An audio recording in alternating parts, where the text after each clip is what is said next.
Hello, everyone, and welcome to the last race of the HRL MT Grand Final. This one's going to be on Viridian Superspeedway, a 75-lap race on this terrain oval cooked up by Opex. Last two tracks, both made by Opex, and this one is a terrain oval in a bit of a different way than you are maybe used to seeing. So as you can see, it's made out of rocks. It's made out of rocks, and it's made in the form of like a normal, usual oval. I don't know what's going on there, but yeah, made in that usual way, but with rocks, so still classified as a terrain oval. I think what I was going over there is that detail like has the regular season championship wrapped up at this point. But the grand final is still very likely going to go his way, but it could go either way. But anyways, green flag, 75 laps. I shouldn't say either way. I think Luke is the only one that could win it at this point. I think Roman would be out of contention. Maybe he has a shot as well. But either way, they're both long shots. Either way, they're both long shots. Like realistically, I think they definitely have to win, and Detail would have to finish like in the back. And then obviously iPod leaving makes it like even less likely. So yeah, I'm pretty sure Detail has that regular season championship wrapped up at this point. So congrats to him on taking that home for this season.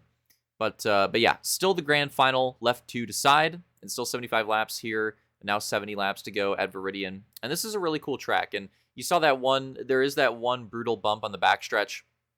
On the outside, you can very clearly see it, where you can sometimes get some bad hits. It doesn't happen very often. It did happen to Luke there early on, but it is one that the drivers learned to try to avoid pretty quickly. But that's the only real problem spot on the track to really look out for. For the most part, for this being like a rock terrain oval, it's actually pretty smooth and pretty consistent.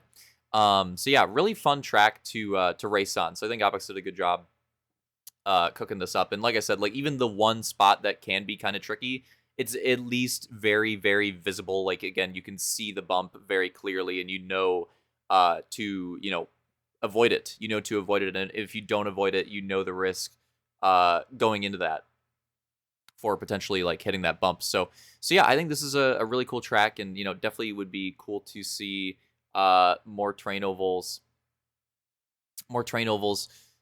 like made like this, and explore opportunities like this, because obviously the heart of the series so far has been just like making them out of the actual tracks and just messing with that. And that's kind of like what we've been doing, but there's also always been the possibility, like especially on H2A, to like forge your own terrain oval using the actual terrain on there. Obviously he did it here with rocks on Halo 4, so there's other possibilities too.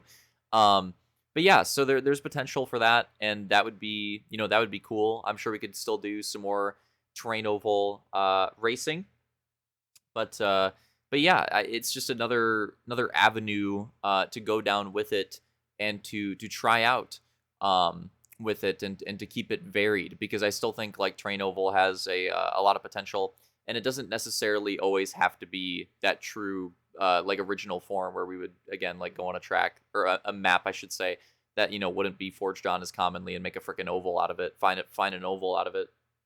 That's kind of like what this started as, but it's not what it always has to be, if that makes sense.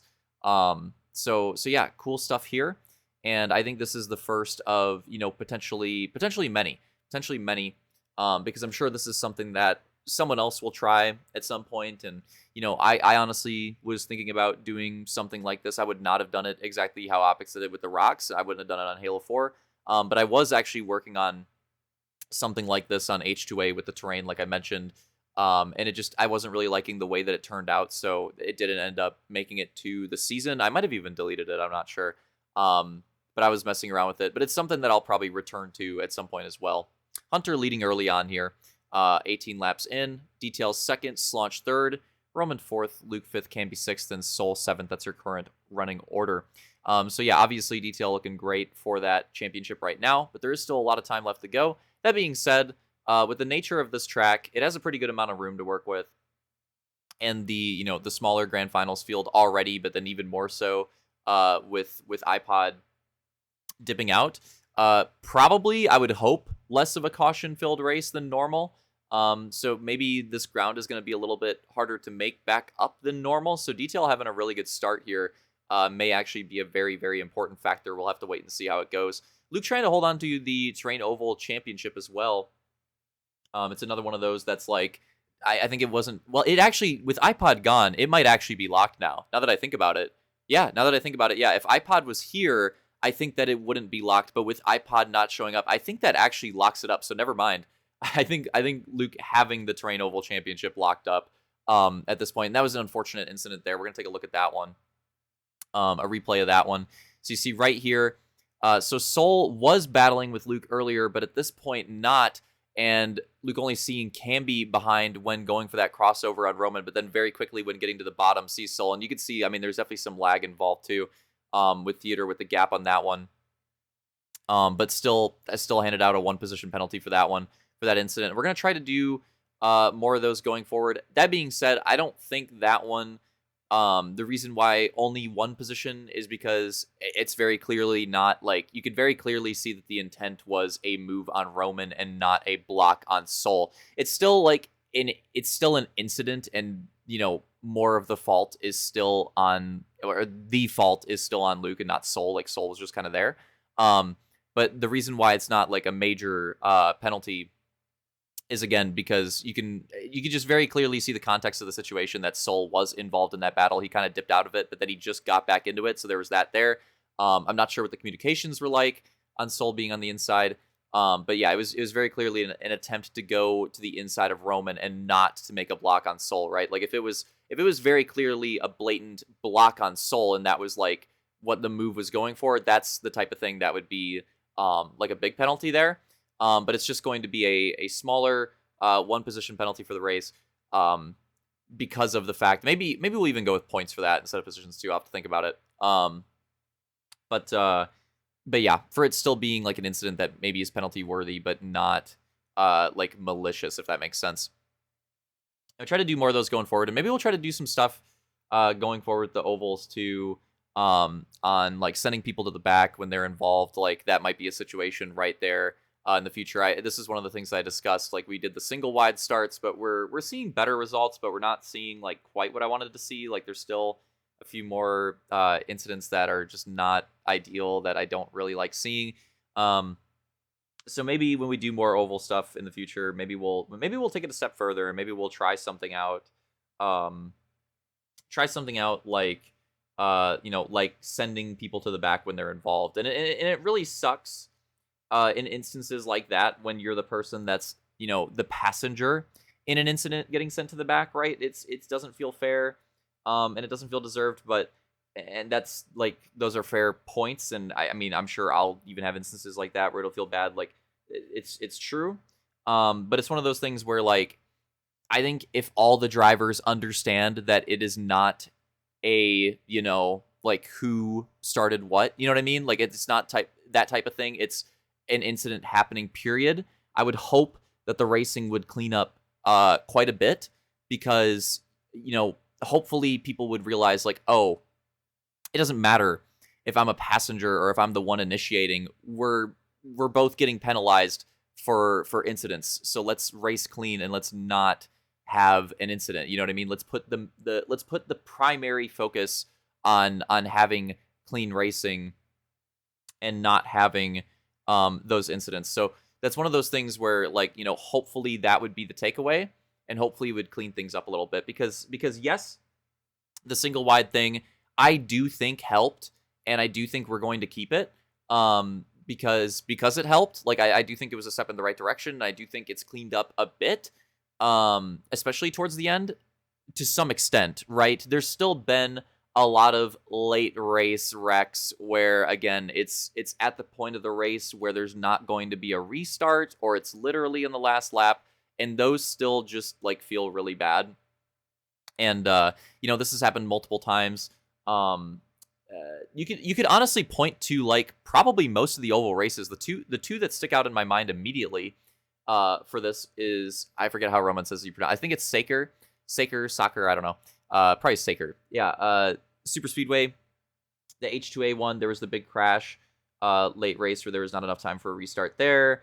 And then the other one was the one with Real Deal, a late race, and I forget the name of my own track, Malakian Speedway. There we go. That one, where again, like that late race issue. To be fair, that one was before we implemented the change. But yeah, like it's helped. I honestly I can't recall.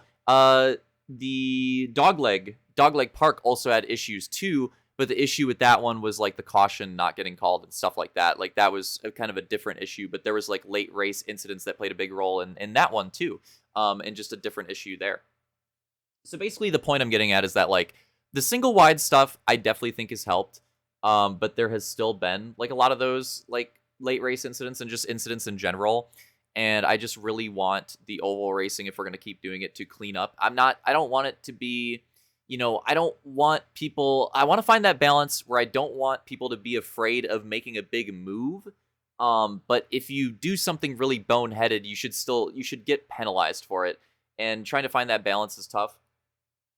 But I definitely want to find it, because these races can be the most fun, I think. I really do think that these races can easily be the most fun, but they can also be the most frustrating, and that is a hard line to find like the right spot for.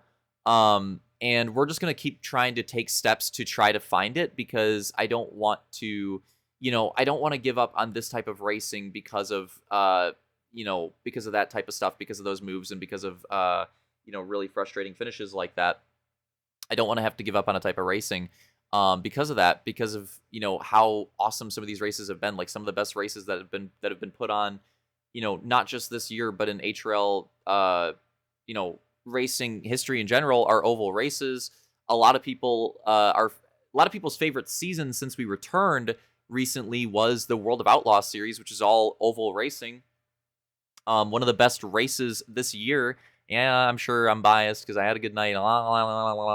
But genuinely, tell me I'm wrong. Go back and watch it. I think the Barvo motos from Megamix, I think that was one of the most fun, not just to race in, but to watch races on the year. I promise you, go watch them back. Tell me I'm wrong. I dare you, because I'm right. Those races were great. Maybe not the best on the year, but I definitely put that one up there. And there's been a lot of banger train ovals too. And don't get me wrong, like even though we've gone through these changes while doing the train ovals, and we've had these controversies with some of these races, we've put on some banger train oval races as well. The very first one that we did, Lantana Classic, still sticks out to me. That one was a lot of fun. Dramatic ending to Roman's XD 500 in Short Track Showdown. That one was a lot of fun. Even the opener this season, Beluga Bay, had a ton of fun there. This track, for being a grand final track, some really good battles. Late race we're seeing here with Canby, Slaunch, Hunter, Luke. Great stuff here.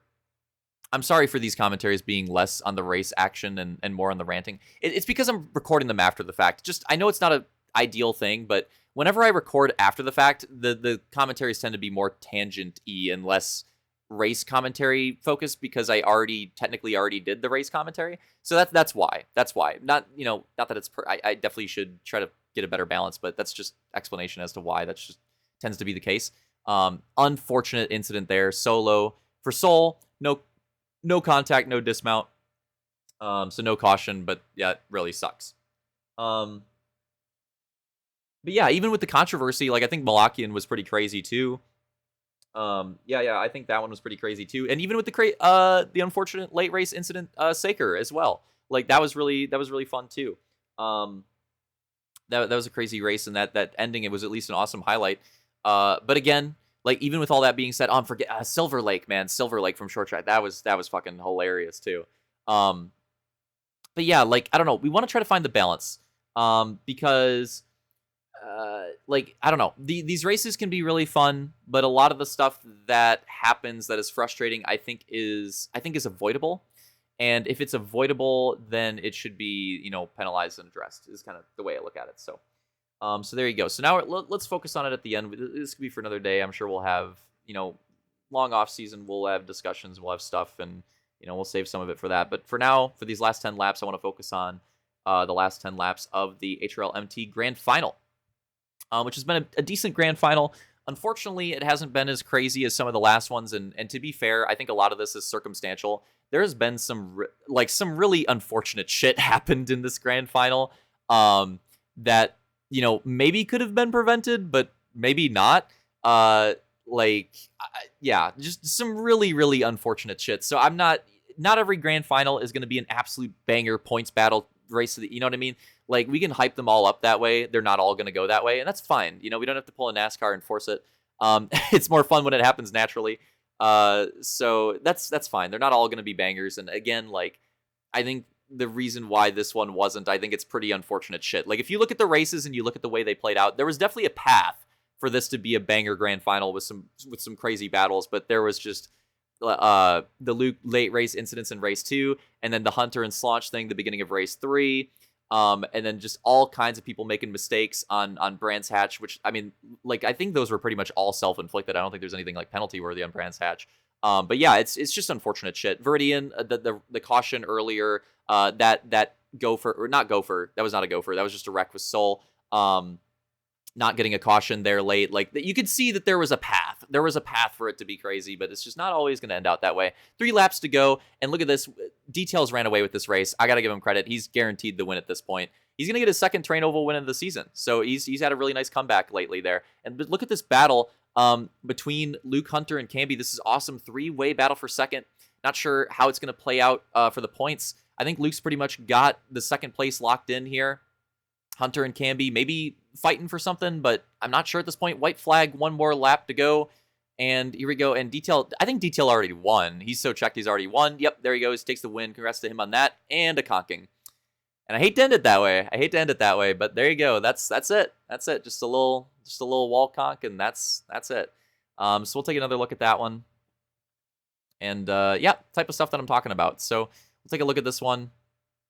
And I was obviously really frustrated with this one because, Racer Luch and stepping in and commentator Luch stepping aside for a moment, I had nothing to fight for. I was completely relinquished. Okay, obviously I was fighting for second with Hunter, in the laps leading up to this, right? You could tell, obviously I was going for that second place. But on that last lap, no, I was just trying to, genuinely, I was just trying to hold on to my position. I thought that my best chance was to hold that hard inside to prevent Camby from making any type of dive move to take my position. I was trying to protect my spot there more than take his. So I don't know. I just feel like that was completely unnecessary. And he went wide and came back down. And for that to be the last lap, that's the last lap of the Grand Final. That's the last lap of our year, is a conking like that. And it's just he could have just held middle and he would have got second. I was never going to pass him without a run going into that corner. I did not have a good enough run. He would have had to drop his controller.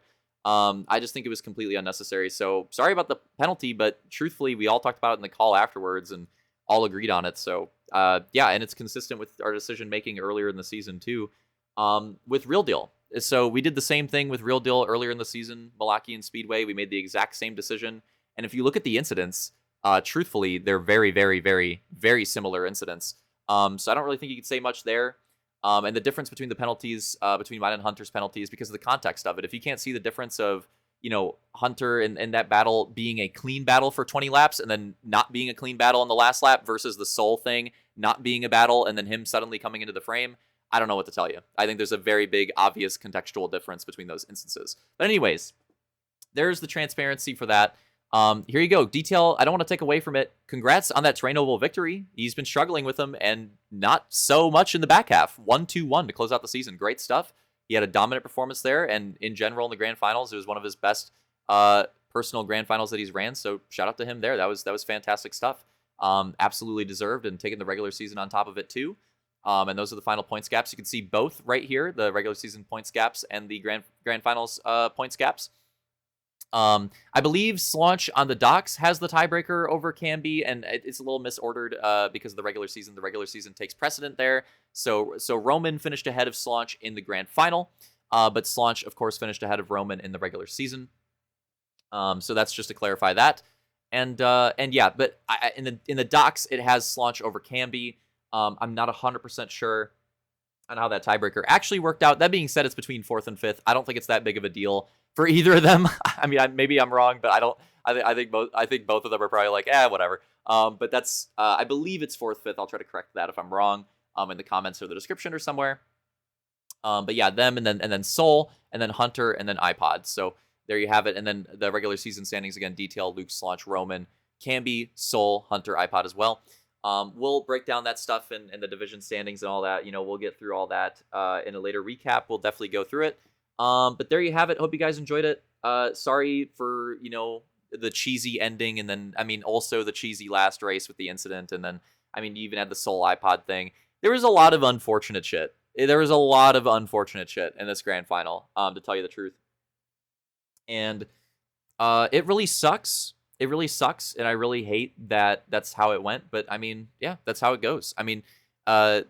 Sometimes you have grand finals end that way, like that season 6 grand final. How that would have played out on track, who the hell knows? But instead, again, it was that big crash. That's racing. That's how it goes sometimes. And it sucks. I would have rather of it been no crashing and just completely clean and just good battles and seen the grand final play out that way. But no, that's not how it played out. The cleanest race was probably the least controversial race. I would not have predicted this was the first race, was Brands Hatch. Everybody's incidents on Brands Hatch was like self-inflicted. That was the cleanest race. That was the one that made the most sense and had the least controversy. I would not have predicted that. But that's how it went. That's how it goes sometimes. That just goes to show, for mixed terrain series and the way these tracks are, how unpredictable it was, right? Like, again, I never would have predicted the RX to be the cleanest and one that made the most sense, especially since I worked on that track. I thought there was going to be some bumps or some gophers people would find, but no, that's how it went. It was the cleanest one. But anyways, I'm getting to yap hours. That's save that for the recap. Hope you guys enjoyed it. Again, sorry about the cheesiness to the ending, but that's how it is. And again, I don't want any ill will towards Hunter. I just want to, say that I just don't think that was a move. I just don't think that was necessary. I just don't think that was necessary at the end. I think that absolutely could have been avoided, which is why the penalty was handed out. And I just really hate that it has to end that way, especially when that position, I'm pretty sure, wouldn't have really meant a lot to Hunter, and it certainly didn't mean anything to me. Like, I didn't need to finish third. I just wanted to finish third. And just the wreck there at the end when I was committing to holding the spot for us and not, even like challenging for it at that point. Like, I already made my attempt. Was just really, I don't know. I just hate seeing stuff like that. Like, I hate that I have to go over that at the end. We couldn't have just had a clean 2-3 photo finish. Like, that would have been really awesome. That would have been really awesome. If that was the case, I would have been like, hell yeah, good race. That was sweet. That was a good note to end on, but instead it's that. So yeah, sucks, but that's how it goes sometimes. But anyways, yeah, hopefully, we'll keep improving on it and we'll keep figuring stuff out. Again, I want it to be fun for everybody. I don't want penalties to be too harsh, but I don't want people to be, getting fucked over and like super frustrated with their night either. You got to find the good balance of both of those things. But, hopefully we can figure it out better next year. But yeah, we'll have news on that shortly. The recap will come before all that stuff, though. And yeah, thanks to everybody that showed up throughout the year, and helping us out and racing and showing up and commenting and contributing and making tracks and all the shit, whatever it may be. All the contributions are appreciated. I was doing a lot of shit on my own for this series at different points. And that is not the case anymore. And, it wouldn't be possible without all the help that we have. And, like, especially shout out to Detail for big stepping up management-wise and, like, in regards to, like, the penalties and scheduling and stuff like that. And then Opix also, big shout out. He's held down the docks the whole year. I only do the all-time stuff. I have hardly touched the docks this year. He's handled all that. And then everybody, who you are, that contributed in regards to the tracks and then especially like specifically forged tracks for these seasons. And then everybody that showed up and raced. And again, commented all that stuff. Appreciate it all. like I said, we wouldn't still be doing this without all that stuff. So yeah, means a lot. All right. But now it's time for time off and regaining and holiday actions. So yeah, spend that time however you want. Have some good time off and reset, and we'll get back to doing stuff sooner than you know. So, yep, that about sums it up. All right, see you guys next year.